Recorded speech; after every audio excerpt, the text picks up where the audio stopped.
যে ভবনকে বছরের পর বছর বারাবণী বিধানসভা তৃণমূল কংগ্রেসের প্রধান কার্যালয় বলে চিনেছেন সাধারণ মানুষ, সেই ভবনের গেটেই এবার ঝুলল প্রশাসনের তালা। স্বর্গীয় মানিক উপাধ্যায় স্মৃতি ভবনের সামনে সোমবারের এই দৃশ্য ঘিরে তীব্র রাজনৈতিক বিতর্ক ছড়িয়েছে বারাবণী জুড়ে। ভবনের গায়ে সাঁটানো হয়েছে স্পষ্ট নোটিশ, সরকারি সম্পত্তি বিনা অনুমতিতে প্রবেশ নিষেধ। ঘটনার তাৎপর্য আরও বেড়েছে এই কারণে যে দীর্ঘদিন ধরে এই ভবন থেকেই রাজনৈতিক কর্মকাণ্ড পরিচালনা করেছেন বারাবণীর প্রাক্তন বিধায়ক তথা বর্তমান আসানসোল পুর নিগমের মেয়র বিধান উপাধ্যায়। প্রশাসনের এই পদক্ষেপের পর স্বাভাবিকভাবেই প্রশ্ন উঠতে শুরু করেছে, যদি এটি সরকারি সম্পত্তি হয় তবে এতদিন ধরে সেটি কিভাবে কার্যত একটি রাজনৈতিক দলের কার্যালয় হিসেবে ব্যবহৃত হলো। বারাবণী ব্লকের বিডিও শিলাদিত্য ভট্টাচার্য এই বিষয়ে প্রকাশ্যে বিস্তারিত মন্তব্য করতে না চাইলেও একটি বিষয় স্পষ্ট করেছেন। তার বক্তব্য, ভবনটি সরকারি সম্পত্তি। সেই মন্তব্যের পর থেকেই জল্পনা আরও তীব্র হয়েছে। একসময় বারাবণী পঞ্চায়েত সমিতির শিক্ষা কর্মাধ্যক্ষ তথা তৃণমূল নেতা প্রদীপ মিশ্র দাবি করেন, তিনি ঘটনাস্থলে এসে দেখেন পুলিশ প্রশাসনের উপস্থিতিতে ভবনের তালা ঝোলানো হচ্ছে। তার অভিযোগ, বিষয়টি নিয়ে দলকে কোনো আগাম তথ্য দেওয়া হয়নি।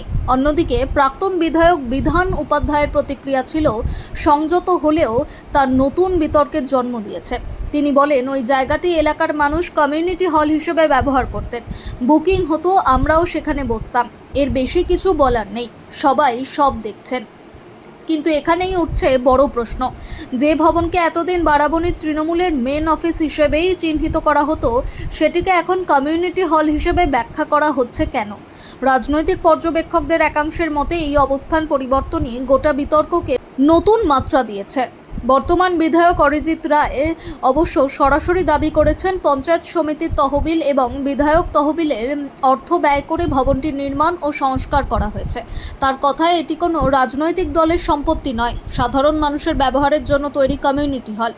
আগামী দিনে ভবনটিকে আরও আধুনিকভাবে সাজিয়ে মানুষের জন্য উন্মুক্ত করা হবে। প্রয়োজনে অতিরিক্ত সরকারি অর্থ বরাদ্দ করা হবে।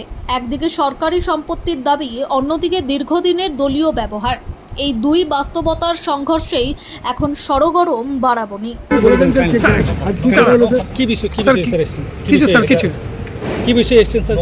আপনারা দেখতে পাচ্ছেন, আমি কোনো কমেন্ট করব না। কোনো নোটিশ বা কিছু কি স্যার? তালা দেওয়া হবে কি? তালা মারালো কি স্যার? সিল করছেন সেটা বলুন। এটা কি সিল করছেন স্যার? না মানে এসেছিলেন স্যার, আপনি সিল করছেন কি? সরকারি সম্পত্তি এটা, সে কারণে সিল করছেন।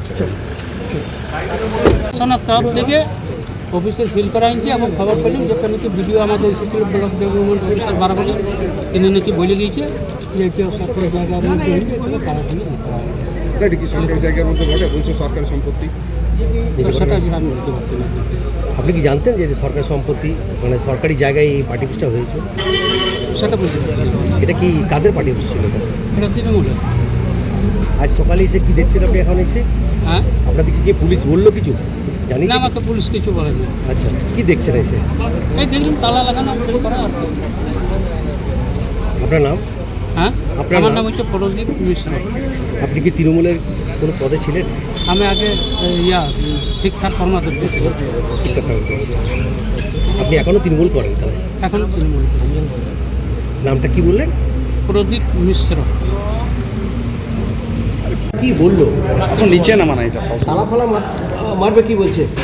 আমি জানি না স্যার। তা আপনার কি জন্য আপনি চেয়ার গোটাচ্ছেন আর এই গোটাচ্ছেন কেন? একটা রেখেছি সাইড করে, যে গাড়িটা বার করবো সেই জন্য মোটর সাইকেল বার করবো বলে আমি। তার তো পুলিশ কি জন্য এখানে? আপনি কি এখানে থাকতেন, এখানে থাকেন? দেখভাল করতেন? না, তাহলে আপনি কি করেন এখানে? এখানে এসে বসে আছে।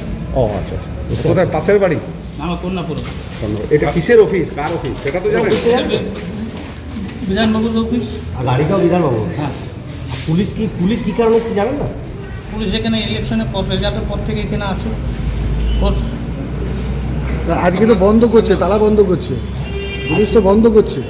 বন্ধ করুন, আমার কোনো যায় আসে না। আপনার নাম? আমার নাম তুষার তেওয়ারি। কি না? তুষার তেওয়ারি। আমি এক্ষুনি শুনবো। তো ওটাকে কমিউনিটি হল হিসাবে ওখানকার মানুষ করতো, কমিউনিটি হল হিসাবে থাকতো, আমরা ওখানে থাকতাম, বসতাম।